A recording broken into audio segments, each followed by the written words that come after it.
Capital TV Bihar देख रहे हैं। मैं हूं आपके साथ समीक्षा तिवारी। पटना की सत्ता की गलियों में एक ऐसा बदलाव हुआ है जिसने पुराने राजनीतिक ठिकानों की दीवारों तक को हिला कर रख दिया है। जिस 10 सर्कुलर रोड को लंबे समय तक ताकत, फैसलों और रसूख का प्रतीक माना जाता था, वहां अब सन्नाटा और नया सियासी मोड़ नजर आ रहा है। सवाल यह है कि क्या यह सिर्फ एक सरकारी आवास का खाली होना है या फिर बिहार की राजनीति में किसी बड़े युग का औपचारिक अंत है। जब एक परिवार 2 दशक से ज्यादा समय तक किसी एक पते को अपनी राजनीतिक पहचान बना ले, तो उसके हटने का मतलब सिर्फ घर बदलना नहीं होता है। आखिर इसके पीछे की पूरी कहानी क्या है पूरी खबर बताते हैं आपको स्पेशल स्टोरी में। 20 साल पुराना ठिकाना अब खाली। पटना का वीआईपी बंगला अब बदलेगा मालिक। 4 नोटिस, एक अंतिम डेडलाइन। पटना की राजनीति में एक बड़ा बदलाव देखने को मिला है। राष्ट्रीय जनता दल यानी आरजेडी के सुप्रीमो लालू प्रसाद यादव और बिहार की पूर्व मुख्यमंत्री राबड़ी देवी ने आखिरकार पटना के 10 सर्कुलर रोड स्थित अपना सरकारी आवास खाली कर ही दिया। अब दोनों कौटिल्य नगर स्थित अपने नए निजी आवास में शिफ्ट हो गए हैं। वहीं बिहार विधानसभा में नेता प्रतिपक्ष तेजस्वी यादव अपनी पत्नी और परिवार के साथ 1 पोलो रोड स्थित सरकारी आवास में रहने लगे हैं। इस तरह लगभग 2 दशक तक बिहार की राजनीति का सबसे चर्चित पता 10 सर्कुलर रोड अब लालू यादव के परिवार के पास नहीं है। 10 सर्कुलर रोड लंबे समय तक लालू परिवार का सबसे प्रमुख सरकारी आवास रहा। पिछले करीब 20 सालों से लालू यादव, राबड़ी देवी और उनका परिवार इसी बंगले में रह रहा था। बिहार की राजनीति में जब भी कोई बड़ा फैसला होता, जब भी पार्टी की कोई अहम बैठक होती या जब भी किसी बड़े नेता का आना जाना होता, तो उसका केंद्र यही बंगला हुआ करता था।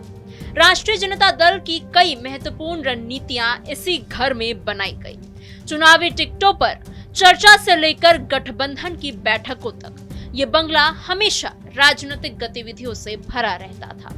यही कारण है कि इस घर को बिहार की राजनीति का एक अहम केंद्र माना जाता रहा है। दिलचस्प बात ये रही है कि बंगला खाली करने की आखिरी तारीख आने से पहले ही राबड़ी देवी की ओर से भवन निर्माण विभाग को एक पत्र भेजा गया था। ये पत्र उनके आप्त सचिव ने लिखा था। इस पत्र में विभाग से अनुरोध किया गया कि उन्हें 5 जुलाई तक का अतिरिक्त समय यानी ज्यादा समय दिया जाए ताकि बंगला पूरी तरह व्यवस्थित तरीके से खाली किया जा सके। हालांकि सरकार की ओर से पहले ही कई नोटिस दिए जा चुके थे और इस बार प्रशासन अपने फैसले पर कायम नजर आया। इस बीच तेजस्वी यादव ने भी 10 सर्कुलर रोड का सरकारी आवास छोड़ दिया। उन्होंने अपने परिवार के साथ 1 पोलो रोड स्थित सरकारी आवास में शिफ्ट कर लिया है। इसके बाद लालू प्रसाद यादव और राबड़ी देवी भी कौटिल्य नगर स्थित अपने नए निजी आवास में चले गए।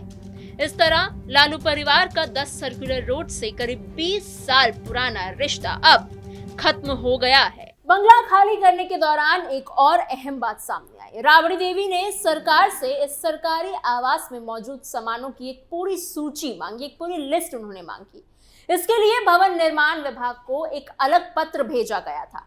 इस पत्र में कहा गया था कि विभाग की ओर से चार्ज रजिस्टर उपलब्ध नहीं कराया गया है।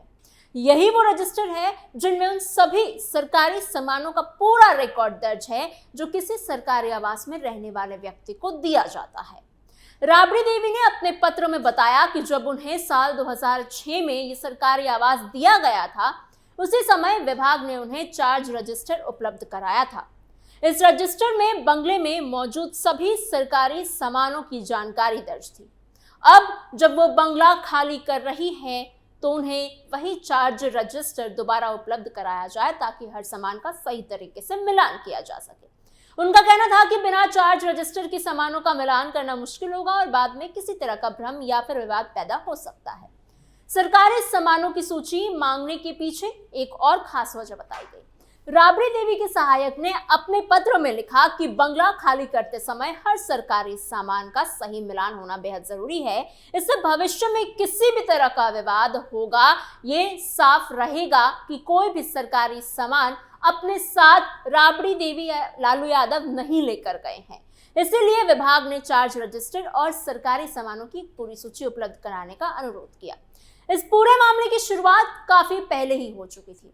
भवन निर्माण विभाग ने लालू परिवार को 22 जून को अंतिम नोटिस जारी कर दिया था। इस नोटिस में साफ कहा गया था कि 7 दिनों के भीतर यानी 29 जून तक सरकारी आवास खाली करना ही पड़ेगा। इससे पहले भी विभाग 3 बार नोटिस भेज चुके थे, लेकिन बंगला खाली किया ही नहीं गया। सरकार ने अंतिम नोटिस में स्पष्ट लिखा कि अगर तय समय तक बंगला खाली नहीं हुआ तो बिहार सरकार परिसर अधिनियम के तहत कानूनी कार्रवाई भी की जा सकती है। दरअसल राज्य सरकार इस बंगले को पहले ही नए डेयरी और मत्स्य पालन मंत्री नंदकिशोर राम को आवंटित कर चुकी थी, लेकिन क्योंकि राबड़ी देवी अभी तक इस बंगले में रह रही थी, इसलिए नए आवंटी को उसका कब्जा नहीं मिल पा रहा था। यही वजह थी कि सरकार लगातार इस आवास को खाली कराने की कोशिशें कर रही थी। 7 दिन की डेडलाइन पर सरकार का सख्त रुख, सरकारी संपत्ति नियमों का सख्त पालन, चार्ज रजिस्टर पर प्रशासन से विवाद। अब अगर इस पूरे विवाद की टाइमलाइन को समझे तो इसकी शुरुआत साल 2006 से होती है। उसी साल राबड़ी देवी मुख्यमंत्री पद से हटने के बाद 10 सर्कुलर रोड स्थित इस सरकारी बंगले में रहने आई थी। इसके बाद करीब 20 सालों तक यही बंगला लालू परिवार का स्थायी सरकारी आवास बना रहा। इस दौरान ये सिर्फ रहने की जगह नहीं रहा, बल्कि राष्ट्रीय जनता दल की राजनीति का सबसे बड़ा केंद्र बन गया। इसके बाद नवंबर 2025 में इस मामले में नया मोड़ लिया। पटना हाई कोर्ट ने साल 2019 में एक अहम फैसला दिया, जिसमें पूर्व मुख्यमंत्रियों को जीवन भर सरकारी बंगला देने वाले नियम को रद्द कर दिया गया। इसी आदेश के आधार पर भवन निर्माण विभाग ने नवंबर 2025 में पहली बार राबड़ी देवी को ये सरकारी बंगला खाली करने का निर्देश दिया। साथ ही उन्हें 39 होर्डिंग रोड स्थित एक छोटा सरकारी बंगला आवंटित किया गया। इसके बाद 27 मई 2026 को बिहार सरकार ने 10 सर्कुलर रोड स्थित इस वीआईपी बंगले को नई डेयरी और मत्स्य पालन मंत्री नंदकिशोर राम के नाम आवंटित कर दिया। इसके 2 दिन बाद यानी 29 मई 2026 को भवन निर्माण विभाग ने राबड़ी देवी को तुरंत बंगला खाली करने का नोटिस जारी किया। शुरुआत में राबड़ी देवी ने सरकार के इस फैसले का काफी विरोध किया। उन्होंने कहा कि अगर सरकार में हिम्मत है तो फोर्स बुलाकर बंगला खाली करा ले, वरना वो बंगला खाली नहीं करेगी। बाद में लालू प्रसाद यादव की खराब सेहत का हवाला देते हुए कुछ और समय मांगा गया।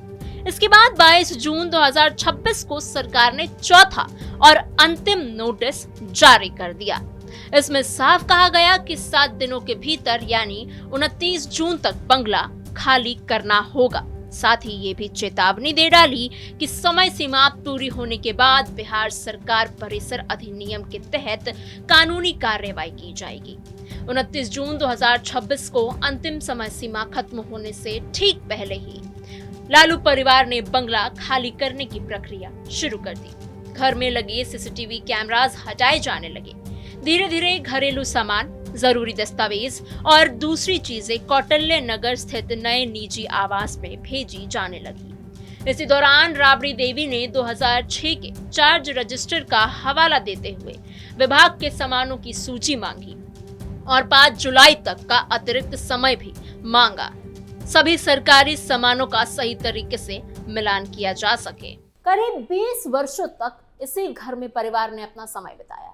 यहीं से बिहार की राजनीति की दिशा तय करने वाले कई फैसले लिए गए। राष्ट्रीय जनता दल के बड़े नेताओं की बैठकें यहीं होती थी। चुनावों की रणनीति यही तैयार होती थी। कई बार जब राजनीतिक संकट आया तो उसके समाधान की चर्चा भी इसी बंगले के चारदीवारी में हुई। इसलिए इस घर से जुड़ी यादें सिर्फ लालू परिवार के लिए ही नहीं बल्कि बिहार की राजनीति के लिए भी काफी अहम मानी जाती है। दूसरी ओर सत्ता पक्ष लगातार आरोप लगाता रहा है कि बार बार नोटिस मिलने के बावजूद लालू परिवार ने सरकारी बंगला खाली नहीं किया था। सत्ता पक्ष का कहना है कि नियम सभी के लिए बराबर होने चाहिए और सरकारी संपत्ति पर तय समय से ज्यादा कब्जा नहीं रखा जा सकता, चाहे वो कोई भी हो। तो वहीं राष्ट्रीय जनता दल का कहना था कि लालू प्रसाद यादव गंभीर बीमारी से जूझ रहे हैं। उनकी सेहत को ध्यान में रखते हुए इस बंगले में लिफ्ट लगाई गई थी और कई विशेष मेडिकल सुविधाएं भी तैयार की गई थी और इसी वजह से परिवार इस घर को छोड़ना नहीं चाहता था। पार्टी का तर्क था कि लालू यादव की स्वास्थ्य संबंधी जरूरतों को देखते हुए उन्हें थोड़ा और समय दिया जाना चाहिए, लेकिन समय के साथ कानूनी प्रक्रिया आगे बढ़ती रही। हाई कोर्ट ने के आदेश, सरकार की कार्यवाही, लगातार भेजे गए नोटिस और नए आवंटी को बंगला दिया जाने के फैसले के बाद आखिरकार लालू परिवार को यह सरकारी आवास खाली करना ही पड़ा। अब लालू प्रसाद यादव और राबड़ी देवी कौटिल्य नगर स्थित अपने निजी आवास में रह रहे हैं, जबकि तेजस्वी यादव अपने परिवार के साथ 1 पोलो रोड स्थित सरकारी आवास में शिफ्ट हो चुके हैं। उधर 39 होर्डिंग रोड स्थित सरकारी आवास में अभी भी निर्माण और अंतिम तैयारियों का काम जारी ही है। करीब 20 वर्षों तक बिहार की राजनीति का केंद्र रहा 10 सर्कुलर रोड अब एक नए दौर में प्रवेश करने जा रहा है। अब यह बंगला नए आवंटी मंत्री नंदकिशोर राम को सौंपा जाएगा, जबकि लालू परिवार अपनी राजनीतिक और निजी जिंदगी के नए अध्याय की शुरुआत नए पते से करेगा। इस तरह अदालत के आदेश, सरकारी नियम, प्रशासनिक कार्रवाई और लंबे समय तक चले विवाद के बाद आखिरकार 10 सर्कुलर रोड का यह बहुचर्चित अध्याय समाप्त हो चुका है। फिलहाल इस खबर में इतना ही। आपकी इस पूरी खबर पर क्या राय है, हमें कमेंट बॉक्स में जरूर बताइएगा। ऐसी और खबरों के लिए बने रहिए कैपिटल टीवी बिहार के साथ।